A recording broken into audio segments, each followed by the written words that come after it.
Doctor Mohammad Yunus সরকারের অন্তত 8 উপদেষ্টার বিরুদ্ধে সীমাহীন দুর্নীতির প্রমাণ। এখানে দেখতে পাচ্ছেন সবাই রাজপথে নেমে গিয়েছে এবং ডক্টর ইউনূসের বিরুদ্ধে সবাই অ্যাকশন নিচ্ছে। আপনারা দেখতে পাচ্ছেন চেয়ারে বসছেন অন্তত 8 জন উপদেষ্টার আমি তথ্য প্রমাণ দিয়ে বুঝিয়ে দিতে পারবো যে তারা সীমাহীন দুর্নীতির সঙ্গে জড়িত।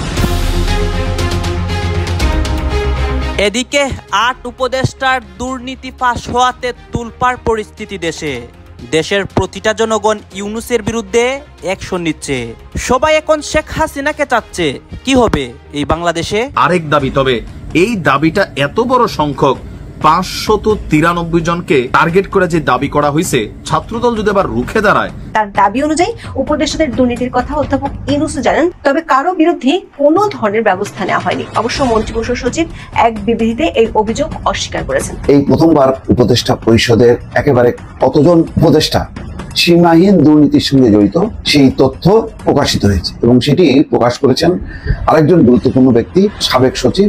যদি ছাত্র রাজনীতিকে এত অপছন্দ করেন, ঢাকা বিশ্ববিদ্যালয় থেকে ধরেন ছাত্র দলকে বের করে দেন, ছাত্র শিবিরকে বের করে দেন। প্রথমত হল কেন্দ্রিক ছাত্র রাজনীতি। বাংলাদেশের রাজনীতিতে যে কি ঘটছে এটি বলা অত্যন্ত দুষ্কর রে ভাই। বিশেষ করে আজ কয়েকদিন ঢাকা বিশ্ববিদ্যালয়ে যেটি হচ্ছে এটা নিয়ে তো একেবারে মাথা খারাপের মতো অবস্থা। ডক্টর ইউনূস কি আরেকটা ডক্টর ফখরুদ্দিন হতে যাচ্ছেন? আপনারা জানেন যে 111 সরকারের সময় যদিও এই শক্ত হাতেই এই বর্তমান ইউনূস সরকার এবং তার সেনাবাহিনীর প্রধান ওয়াকারুজ্জামান তারা এই শক্ত হাতে দেশকে পরিচালিত করতে পারতেছেন না। চারদিকে আইন শৃঙ্খলা পরিস্থিতি খুবই খারাপ, চাঁদাবাজি, টেন্ডারবাজি এগুলো চলতেছেই। হ্যাঁ, চারদিকেই চাঁদাবাজি, টেন্ডারবাজি সহ অনেক দুর্নীতি আমরা দেখতে পাচ্ছি এবং ইতিমধ্যে 8 উপদেষ্টার বিরুদ্ধে দুর্নীতির প্রমাণ সহকারে অনেক কিছু প্রকাশ্যে আসে এবং এইটা একজন সচিব প্রকাশ করেন। এই বিষয়টাকে কেন্দ্র করে ইতিমধ্যে বাংলাদেশের মধ্যে তুলপাড় ঘটনা ঘটে যাচ্ছে। দেশের প্রত্যেকটা জনগণ ডক্টর ইউনূসের বিরুদ্ধে ভয়ঙ্কর রূপে কেঁপেছে, কারণ ডক্টর ইউনূস থাকাকালীন কেন তার 8 উপদেষ্টা দুর্নীতি করবে এইটা নিয়ে। দর্শক শ্রোতা, আপনারা সম্পূর্ণ ভিডিও দেখবেন।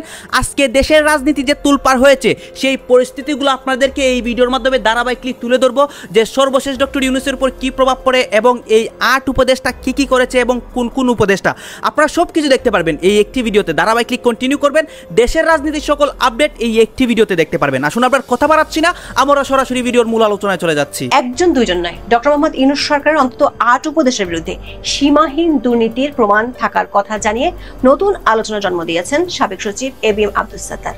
গত 1 বছরে সরকার অনেক উপদেষ্টার বিরুদ্ধে বিভিন্ন অনিয়ম ও স্বার্থের সংঘাতের অভিযোগ উঠেছে, তবে এই প্রথম সরকারি কর্মকর্তাদের উপস্থিতিতে এমন গুরুতর অভিযোগ তুললেন সাবেক একজন সচিব। তার দাবি অনুযায়ী উপদেষ্টাদের দুর্নীতির কথা অধ্যাপক ইউনূস জানেন, তবে কারো বিরুদ্ধে কোনো ধরনের ব্যবস্থা নেওয়া হয়নি। অবশ্য মন্ত্রিপরিষদ সচিব এক বিবৃতিতে এই অভিযোগ অস্বীকার করেছেন। যদিও আব্দুস সাত্তার যখন বক্তব্য দিয়েছিলেন তখন সেমিনারে উপস্থিত সারা দেশের প্রশাসন ক্যাডারের সকল কর্মকর্তা ঠিক বলে সমর্থন দিয়েছিলেন। প্রশ্ন উঠেছে, নতুন বন্দোবস্তের কথা বলে ক্ষমতা নিয়ে অন্তর্বর্তী সরকার কি পরিণত হয়েছে দুর্নীতির অভয়ারণ্যে?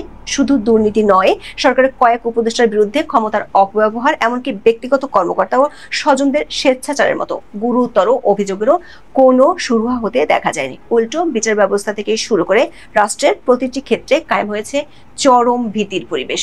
জবাবদিহিহীন এমন অবস্থা কোন নতুন বাংলাদেশের জন্ম দিয়েছে তা নিয়ে উঠেছে প্রশ্ন। চলুন যাওয়া যাক বিশ্লেষণ। বাংলাদেশ অ্যাডমিনিস্ট্রেটিভ সার্ভিস অ্যাসোসিয়েশন আয়োজিত সেমিনারে 8 আগস্ট বক্তব্য দেন সাবেক সচিব এবিএম আব্দুস সাত্তার। জনাব সাত্তার বর্তমানে বিএনপি চেয়ারপারসন বেগম খালেদা জিয়ার একান্ত সচিব হিসেবে দায়িত্ব পালন করছেন। তিনি বৈষম্য বিরোধী কর্মচারী ঐক্য ফোরামের সমন্বয়ক। সেমিনারটিতে প্রশাসন ক্যাডারের শীর্ষ পদের প্রায় সব কর্মকর্তা উপস্থিত ছিলেন। অনুষ্ঠানে রীতিমতো বোমা ফাটান জনাব সাত্তার। তিনি দাবি করেন সরকারের 8 উপদেষ্টার বিরুদ্ধে সীমাহীন দুর্নীতির প্রমাণ তার কাছে আছে। সাবেক সচিব বলেন, গোয়েন্দা সংস্থার কাছে 8 উপদেষ্টার দুর্নীতির প্রমাণ রয়েছে, কিন্তু কারো বিরুদ্ধে ব্যবস্থা নেওয়া হচ্ছে না।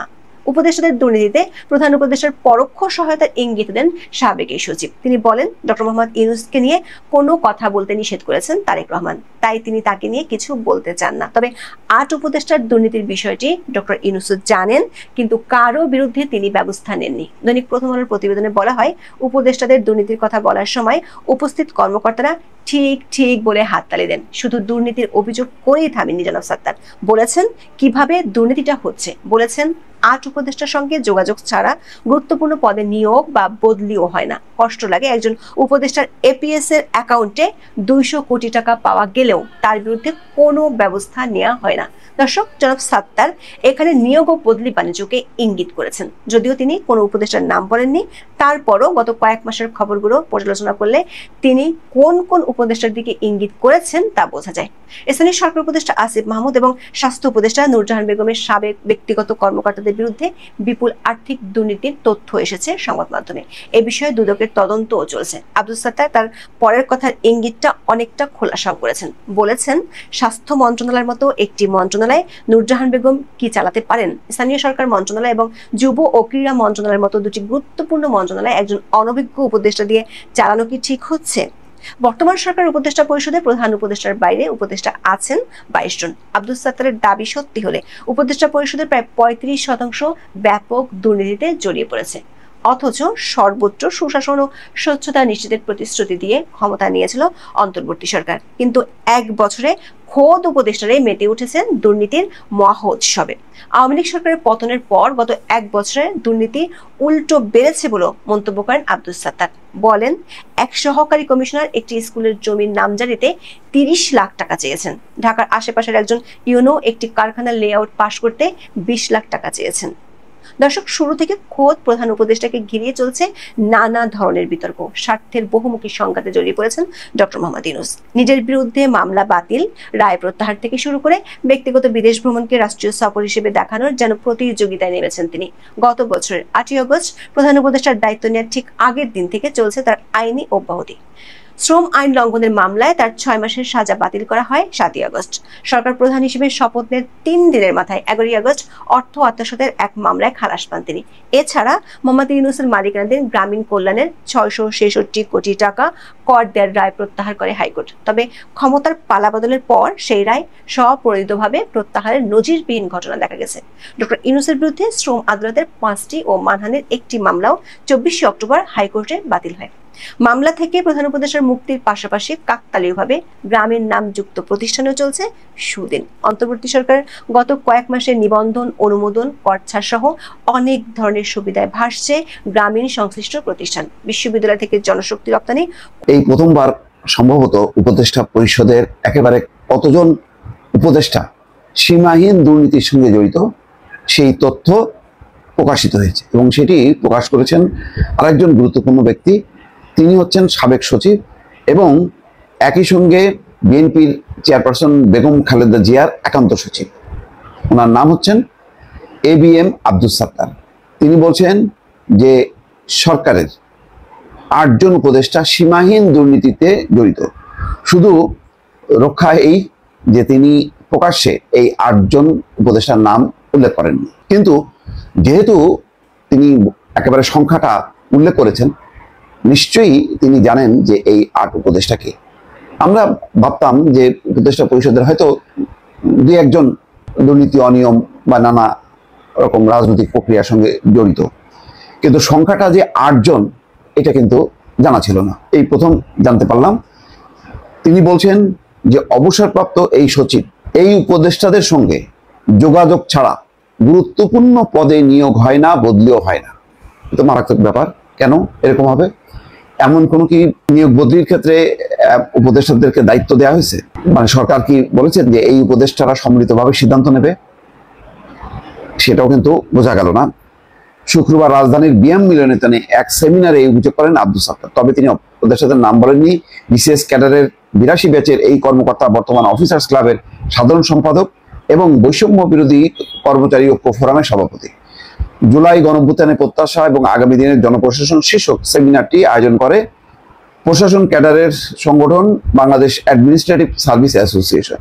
বিকেল 4টায় সেমিনার শুরু হয়, শেষ হয় সন্ধ্যা 7:30টায়। সেমিনারে প্রশাসন ক্যাডারের শীর্ষ পদের প্রায় সব কর্মকর্তা উপস্থিত ছিলেন। আব্দুস সাত্তার তার বক্তব্যে বলেন, আমি খুবই হতাশ। আমলাদের চরিত্র না হয় খারাপ হয়ে গেছে, কিন্তু জুলাই আন্দোলনের রক্তের উপর দিয়ে চেয়ারে বসা অন্তত 8 জন উপদেষ্টার সীমাহীন দুর্নীতির তথ্য প্রমাণ দিতে পারবো। কত কনফিডেন্টলি তিনি বলছেন 8 জন উপদেষ্টার দুর্নীতির তথ্য প্রমাণ দিতে পারবো। গোয়েন্দা সংস্থার কাছে 8 উপদেষ্টার দুর্নীতির প্রমাণ রয়েছে। কিন্তু কারো বিরুদ্ধে ব্যবস্থা নেওয়া হচ্ছে না। এই সময় উপস্থিত কর্মকর্তারা ঠিক ঠিক বলে হাততালি দেন। সাবেক এই সচিব বলেন, কষ্ট লাগে একজন উপদেষ্টার এপিএস এর অ্যাকাউন্টে 200 কোটি টাকা পাওয়া গেলেও তার বিরুদ্ধে কেন ব্যবস্থা নেওয়া হয় না। এটা কিন্তু অনেক দিন থেকেই উচ্চারিত হচ্ছে যে একজন উপদেষ্টা অ্যাকাউন্টে 200 কোটি টাকা পাওয়া গেছে। তিনি প্রশ্ন করেন, স্বাস্থ্য মন্ত্রণালয়ের মতো একটি মন্ত্রণালয় নূরজাহান বেগম চালাতে পারেন? স্থানীয় সরকার মন্ত্রণালয় এবং যুব ও ক্রীড়া মন্ত্রণালয়ের মতো দুটি গুরুত্বপূর্ণ মন্ত্রণালয় একজন অনভিজ্ঞ উপদেষ্টা দিয়ে কি চালানো যায়? The power of student. এই মুহূর্তে সাধারণ শিক্ষার্থী নাকি অন্য কোনো গুপ্ত শিক্ষার্থী, তাও একটা প্রশ্ন। তবে দুধ কা দুধ পানি কা পানি সামনে চলে আসছে। সাধারণ শিক্ষার্থীরা যদি প্রটেস্ট করে দাঁড়ায়, তাহলে আসলে আমাদের যে ছাত্র দল বলেন, ছাত্র লীগ বলেন, ছাত্র শিবির বলেন, তাদের ক্যাম্পাসে টিকে থাকা কতটা অসহায়কর একটা পরিস্থিতি তৈরি করতে পারে। ছাত্রলীগ বিতরণের ঠিক 1 বছর পর গতকালকে রাতে হল কমিটি দেওয়াকে কেন্দ্র করে যেই ঝড় উঠেছে, সেই ঝড়ে নতুন আরেক চাহিদা তৈরি হয়েছে। আর এটা এই মুহূর্তে ছাত্র দলের উপর একটা মহা সাইক্লোন বয়ে যাওয়ার মতন অবস্থা। কালকে ছিল যে হলের কমিটি বাদ করতে হবে, কিন্তু আজকে আরেক দাবি। তবে এই দাবিটা এত বড় সংখ্যক 593 জনকে টার্গেট করে যে দাবি করা হয়েছে, ছাত্রদল যদি আবার রুখে দাঁড়ায়, তাহলে ক্যাম্পাসে আরো খারাপ কিছু ঘটতে পারে। কারণ উমামার ফাঁস করা চিঠিতে দেখা গেছে তিনি বাম সংগঠনগুলোর রাজনীতি হলে চাইলেও নিজে করলেও অন্যদেরকে করতে দিবেন না, যেটা তার এই আন্দোলনের যৌক্তিকতা অনেকাংশে হারিয়েছে। বাট আমার মনে হয় না এটাতে সফল হবে। আচ্ছা, দাবিটা কি? ছাত্রদলের 593 জন নেতাকে ঢাকা বিশ্ববিদ্যালয়ের হল থেকে বহিষ্কার করতে হবে। দাবি কাদের? আন্দোলনরত শিক্ষার্থীরা। কারাই শিক্ষার্থীরা? উমামার ডাকে বিভিন্ন বাম সংগঠনের যে ছাত্ররা আছেন, পাশাপাশি সাধারণ ছাত্ররা হয়তো আছেন, আরো যে বিভিন্ন ছাত্ররা আছেন, তারাই দাবি তুলেছেন। শুধু তাই নয়, এখানে শিবিরকেও ধরা হয়েছে। শিবিরের যদি হল কমিটি থাকে, এখন শিবিরের হল কমিটি এখনো প্রকাশ্যে আসে নাই, গুপ্তভাবে থাকতে পারে, তো সেই গুপ্তকেও তারা সুপ্ত করে নিয়ে আসছে। তারা বলছে যে গুপ্ত রাজনীতি যারা করে তাদের বিরুদ্ধে ব্যবস্থা নিতে হবে, এবং যদি কমিটিগুলোতে যাদের নাম মেনশন করা হয়েছে 593 জন, তাদেরকে হল থেকে বহিষ্কার করতে হবে। তো তারা কি ছাত্র না? তারাও তো ছাত্র, নাকি তারা অছাত্র? ছাত্রদলের কমিটি ঘোষণা ঘিরে হল পলিটিক্সের বিরুদ্ধে মধ্যরাতে বিক্ষোভে উত্তাল হয়ে ওঠা ঢাকা বিশ্ববিদ্যালয়। এরপরে আস্তে আস্তে বাকি দাবি দাওয়াগুলো সামনের দিকে আসতে শুরু করে। রাত 2টার দিকে উপাচার্য ডক্টর নিয়াজ আহমেদ তিনি আপনার ছাত্র রাজনীতি নিষিদ্ধ করার যে সিদ্ধান্ত ছিল সেটাকেই আবারও বলবৎ করেন। আর এই নীতিমালার অধীনে স্ব হল প্রশাসন, মানে যতগুলো হল আছে 18টা হল, তাদের যেই প্রশাসন আছে তারা ব্যবস্থা নেবেন। আর এরপর আমরা দেখলাম যে ছাত্রদলের 18টি আবাসিক হলে, ছাত্রদলের যে 18টি আবাসিক হল আছে, এখানে ছাত্রদলের কমিটিতে মোট 593 জন শিক্ষার্থীর সমন্বয়ে গঠিত কমিটিটি। সেখানে আপনার হাজী মোহাম্মদ মহসিন হলে আছে 61 জন, জিয়াউর রহমান হলে আছে 51 জন, জসিমউদ্দিন হলে আছে 43 জন, মাস্টারদা সূর্য সেন হলে আছে 47 জন, বিজয় 71, শেখ মুজিবুর রহমান হলে আছে 54 জন, শহীদ সার্জেন্ট জহুরুল হক হলে আছে 56 জন, সলিমুল্লাহ মুসলিম হলে আছে 18 জন, আর এফ রহমান হলে আছে 38 জন, জগন্নাথ হলে 34 জন, ডক্টর মোহাম্মদ শহীদুল্লাহ হলে 48 জন, ফজলুল হক মুসলিম হলে 36 জন, অমর 21 হলে 25 জন, রোকেয়া হলে 8 জন, শামসুন নাহার হলে 5 জন, শেখ ফজিলাতুন্নেসা মুজিব হলে 4 জন, বাংলাদেশ কুয়েত মৈত্রী হলে 3 জন, কবি সুফিয়া কামাল হলে 7 জন। এই প্রত্যেককে আপনার সরাতে হবে। রোকেয়া হলের শিক্ষার্থীদের পক্ষ থেকে বলা হয়েছে, বিশ্ববিদ্যালয়ের শুরু থেকেই লেজুর ভিত্তিক দলকানা শিক্ষক এবং ছাত্র রাজনীতি শিক্ষার্থীদের মধ্যে ভয় তৈরি করেছে এবং একাডেমিক পরিবেশ ধ্বংস করেছে। এই ধরনের রাজনীতি চিরতরে বন্ধ করতে হবে। এখন ছাত্রদলের উপর এই যে চাপ আর যে সংখ্যাটা, তো এরাও তো ছাত্র হিসাবে নিশ্চয় হলে থাকছে, নাকি অছাত্র? যদি অছাত্র হয় সবগুলোরে মুহূর্তে বহিষ্কার করতে হবে, কিন্তু যদি ছাত্র হয় কমিটি ভেঙে দেওয়া জরুরি ছিল। তারপরে সাধারণ শিক্ষার্থীদের ভয় যে কমিটি তো কাগজ কলমে ভাঙছে, কিন্তু প্র্যাকটিক্যালি পেশি শক্তিতে হয়তো তারা সেখানে প্রভাব বিস্তার করতে পারে, যার কারণে তাদেরকে বহিষ্কার করতে হবে। তো এখন শিবিরের শিবির তো কমিটি দেয়ই নাই, আর শিবিরের রাজনীতিরা চলে একটু তলে তলে। তো এখন সবকিছু মিলিয়ে ছাত্রদলের উপর আসলে একটা খড়ক তৈরি হচ্ছে। এই খড়ক কই পর্যন্ত যায়? এই দাবি কি পরবর্তী সময়ে বাংলাদেশের অন্যান্য পাবলিক, যেই বিএনপি এখন তফসিলে রাজি হচ্ছে, সেই বিএনপিকে আমরা এটাকে সংবিধানের প্রস্তাবনায় রাজি করাতে পারবো। এবং যখনই বিএনপি এই জুলাইয়ের পক্ষে রাজনীতিটা একটু একটু অ্যাক্টিভ হচ্ছে, জনতার পক্ষে দাঁড়াচ্ছে, খুবই কমন ব্যাপার, ইন্ডিয়ান হেজিমনি তার বিরুদ্ধে দাঁড়াচ্ছে, এখানে ইন্ডিয়ান এস্টাবলিশমেন্ট তো সব আছে তার সাথে। সুতরাং এই পলিটিক্যাল ক্যাওয়াস তৈরি করতে গিয়ে এর মানে আমরা বিএনপিকে কোনো ব্ল্যাঙ্ক চেক দিব না, জামাতকেও না, এনসিপিকেও না, প্রত্যেককে আমরা ধরবো। আজকে যেটা বিএনপির সাথে হচ্ছে, পরশু জামাতের সাথে হবে, তারপর দিন এনসিপির সাথে হবে, এরপর পুরো একটা অ্যাপলিটিক্যাল রাষ্ট্র কায়েম হবে। এরপর এখানে আধা সুশীল আধা এনজিও ওয়েস্টের অনেকগুলো গ্রুপ মিলে এখানে একটা মানে সুশীল এবং খুবই পশ একটা 111 কায়েম হবে। এবং এই যে আলাপগুলো আমরা আজকে করতে পারছি, সেই আলাপটা আমরা করতে পারবো না। তো এই জন্য আমাদের যেটা ভীষণভাবে পলিটিক্যালি কারেক্ট থাকা দরকার, সেটা হলো বিএনপির সাথে আমাদের স্ট্যান্ড দুটো থাকা দরকার। একটা হলো বিএনপি যেহেতু দাবি করেছে সব থেকে বড় দল, সুতরাং সব থেকে বেশি গালিটা তাকে সহ্য করতে পারতে হবে। এই সহ্য করার হিম্মত ক্ষমতা যদি সে হারাই ফেলে আওয়ামী লীগের পরিণতি বরণ করবে। কিন্তু এর মানে এই না যে আমরা আজকে খুবই বাজে একটা কাজ হয়েছে, আমি জানি না এটা কারা করেছে, নাগুজি করেছে, এটা আমাদের জুনিয়রদেরকে বোঝাতে হবে। দেখলাম যে মিডফোর্ডের দিকে মনে হয় আমাদের আইডিয়াল কলেজের কিছু ছোট ভাইরা গিয়ে সেখানে শহীদ জিয়ার ছবি অবমাননা করেছে, খুবই বাজে কাজ। এই অর্থে বাজে কাজ, এই জন্য আপনার বিএনপি রিজেন্ট বললে কোনো লাভ নাই। বাংলাদেশ শহীদ জিয়া বিএনপির একক অ্যাসেট না, ইভেন আমরা তো বেগম খালেদা জিয়াকেও বিএনপির একক অ্যাসেট বলি না। শহীদ জিয়া বাংলাদেশপন্থী রাজনীতির যে আইকনের জায়গা, সেটাকে যদি আপনি ধ্বংস হতে দেন তাহলে বাংলাদেশপন্থী রাজনীতিতে দাঁড়াবে কিছুর উপর। প্রত্যেকটা দেশে পলিটিক্সের জন্য, নেশন বিল্ডিং এ, স্টেট বিল্ডিং এ তার কিছু ক্যারেক্টার দরকার, কিছু আইকন দরকার, কিছু হিরোজ দরকার। তো আমাদের হিরো কারা হবে? শহীদ জিয়ার মতো সৎ একটা ক্যারেক্টার গত 100-200 বছর কি বাংলাদেশে এসছে, যেটাকে আমরা জাতীয় সম্পদে রাখবো না? হ্যাঁ, বিএনপির আমরা বলবো যে এই নাম সেল করে। দর্শক আপনারা তো দেখলেন এখানে কি কথা হচ্ছে, অনেকে কিন্তু অনেক কথা বলতেছে, অনেকে আলোচনা করতেছে, অনেকে সমালোচনা করতেছে, দেশের বিভিন্ন অবস্থা এবং পরিস্থিতি নিয়ে সবাই সবার মন্তব্য প্রকাশ করতেছে। বিশেষ করে এখানে কিন্তু দেশের বিভিন্ন অবস্থা এবং পরিস্থিতি নিয়ে কথা হয় বা উপদেষ্টা সমন্বয়কদের বিষয়ে কথা হয়, বিশেষ করে উপদেষ্টাদের যে একটা দুর্নীতির প্রমাণ বা এই বিষয়টা নিয়ে সবাই যে প্রকাশ করতেছে এগুলো নিয়ে কথা হয়। গাইজ, এই বিষয়গুলোর সাথে আপনারা একমত পোষণ করেন নাকি দ্বিমত পোষণ করেন? অবশ্যই আপনারা আপনাদের মন্তব্য কমেন্ট বক্সে লিখে যাবেন। আর হ্যাঁ, তখন আপনাদেরকে আমরা যা কিছু দেখিয়েছি সব কিছু আমরা সোশ্যাল মিডিয়া থেকে সংগ্রহ করেছি, এখানে আমাদের নিজস্ব কোনো মন্তব্য নেই বা নিজস্ব কোনো সিদ্ধান্ত নেই। সর্বশেষে আপনাদের কাছে আমাদেরকে রিকোয়েস্ট থাকবে, আপনারা আমাদের চ্যানেলের নতুন দর্শক হয়ে থাকলে চ্যানেলটি সাবস্ক্রাইব করবেন এবং পাশে থাকা বেল বাটনটি বাজাবেন, যাতে করে নেক্সট ভিডিওটা সবার আগে আপনাদের কাছে পৌঁছায়। ধন্যবাদ।